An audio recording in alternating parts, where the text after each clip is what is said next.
Far away at Farquhar, tensions between Diesel 10 and those trying to stop him rose. Meanwhile, however, Edward, Henry, Gordon, and James faced problems of their own. "I'm sorry, so what are you saying you want us to do?" asked Gordon to Edward again.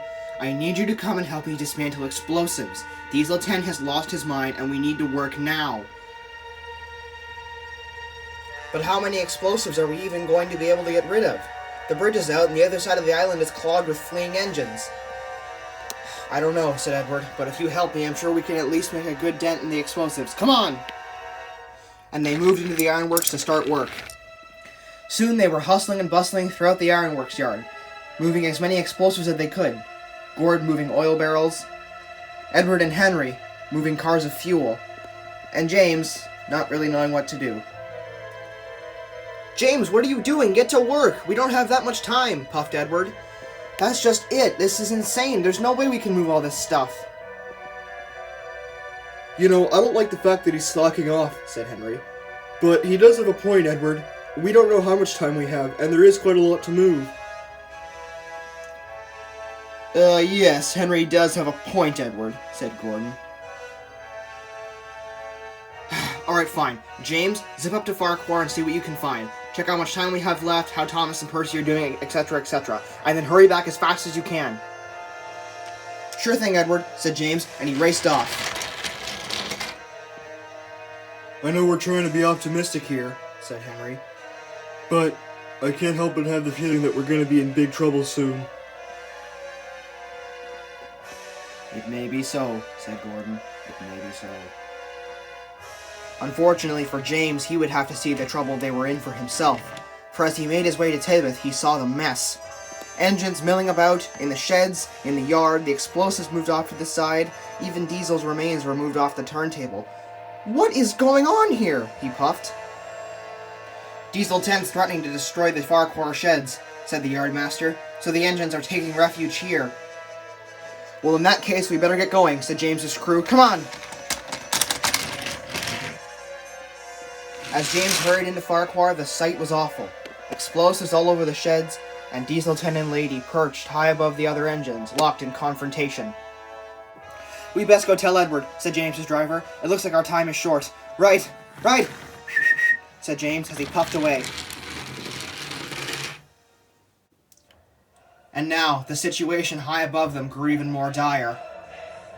Then, with a flicker of his eye, he revved his engine up. "Diesel 10, what are you doing?"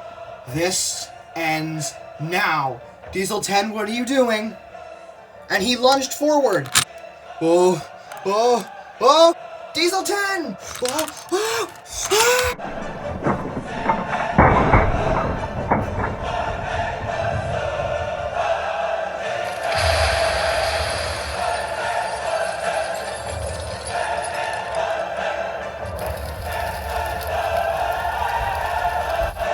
As the explosion grew, the narrow gauge engines began to pull Lady down the hill. "Come on," said Scarloey. "It'll be safer down there." "No!" "Lady, there was nothing we could do. I'm sorry." "Yeah," chimed in Patch.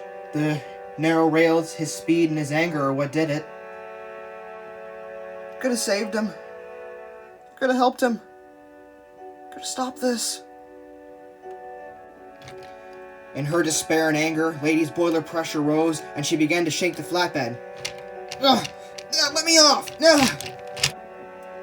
As they came down the hill, she was still struggling.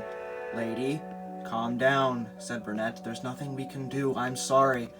There has to be something, please, anything. No!" Meanwhile, Thomas, Percy, Duck, and Sonny were facing problems of their own. The sheds were on fire and blown up, meaning it was only a matter of time before the rest of the explosives on the island went up too. "We're doomed," said Thomas. "Exactly," said Percy. As the fire and destruction engulfed the yard, Thomas and his friends looked at each other. "It's been good knowing you guys," said Thomas. "Looks like our home's gonna be gone for good now." "It's been good knowing you too, Thomas," said Duck. "Hey, Thomas," said Sonny. "Thanks for all the help you've given me these past few months." "Thanks for just being my friends, you guys," said Percy. The engines all held their breath. People on the platform started screaming, "Hit the dirt!"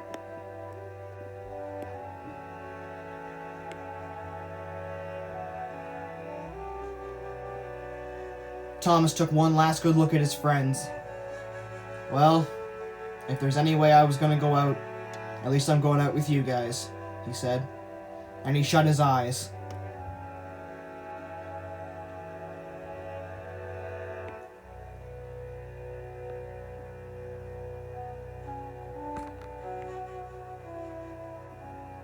"What's going on?" said Duck. "I don't know. We're all still on the rails. And nothing else has gone up." Just then they heard the sounds of frantic puffing. "Did we make it?" puffed Edward. "I don't know," said James. "The sheds are up in flames." "I don't know," said Gordon. "What's going on?" said Henry. "Wait," said Thomas. "What were you guys doing?" "We were dismantling explosives, like you said," said Edward. "We just made it to Wellsworth and dismantled them too when Farquhar went up." "So, it's not spreading, it's just here." "Yep, it's not spreading. Everything's taken down," began to smile Edward. "So, we won?" said Percy. "We won! We won!" With the explosives at Wellsworth, Tidmouth, the ironworks, and elsewhere taken down, and Diesel 10 obliterated, the explosion didn't spread, meaning the steam engines had won. And thus they began to celebrate. "We won! Haha! Yeah, we did it! We won! We won!" However, there was still one who wasn't celebrating. Just then there came a loud honking. "Oi!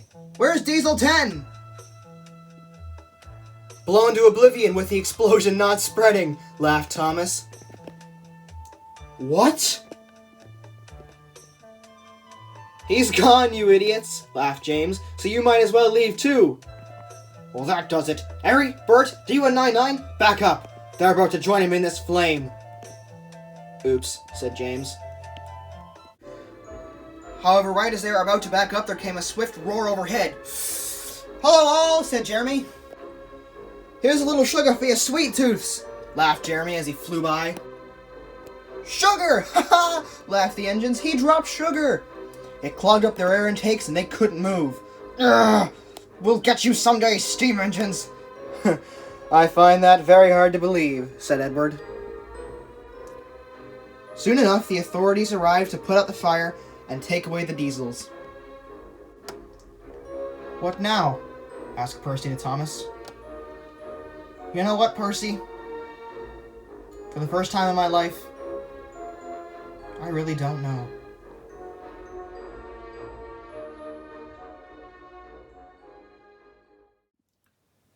Even though it had been nearly blown to oblivion in the explosion, Farquhar Sheds was rebuilt by the pack, and within a month engines were living in it. Lady, Burnett Stone, and Patch decided that maybe it would be best to stay on the railway for a while. After all, there was nothing really left for them on Muffle Mountain, so they made a deal with Sir Topham Hatt that Lady could work on the railway for as long as she wanted. All of the engines that conspired with Diesel 10 were either sent off the island, sentenced to solitary confinement, or given some mundane job as they lived out the rest of their days on the island. The workmen and engines that remained erected a mural of him in the diesel works. The engines all gathered at the ironworks to pay their respects to Diesel. However, as they lowered Diesel 10 into the smelting pot, all the engines left, except for Sonny. So Thomas inquired him, "Why are you still here, Sonny?" "Pain is what caused all this. What he did wasn't right, but if we forget that pain, we're doomed to make it again." Too true. Too true. However, there was one more thing left to do, and so that Saturday, Thomas and Sonny had their day in court. Thomas the Tank Engine and Sonny, as you both know, there is a lot of evidence going against your innocence. However, due to some new evidence, some new testimonies, and the fact that you both came home to an island, yes, home to an island, that hated you, rejected you in order to save it, says a lot about both of your characters. Therefore, I am dropping all charges. Thomas, you are not a fugitive. Sonny, you are no longer a fugitive. Thomas, you were simply trying to help a fugitive, not trying to increase the crime. And Sonny, you were under the control of fugitives. The court has ruled, and you both are free and innocent. Woo! Woo! We did it! Ha-ha! Second victory! We did it, Sonny! Later that day, Thomas and Sonny sat in Knapford Yard. You looked confused, Sonny, said Thomas. What's up? Well, said Sonny, it's the first time in my life I'm not a fugitive. I don't know what I'm supposed to do or where I'm supposed to go, for that matter.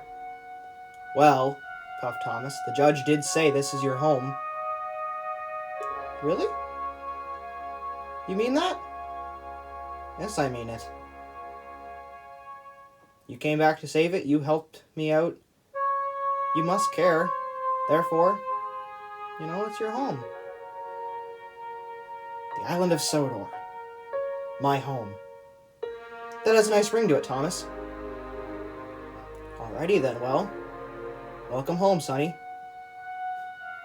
Well, you've been gone just as long, Thomas, so I guess I better say the same to you. They both laughed. Yes, I suppose we could. And so ends the tale of how Thomas and his friends defeated Diesel 10, brought peace to the island, and redeemed themselves. But I'm sure he'll be back again, for one reason or another.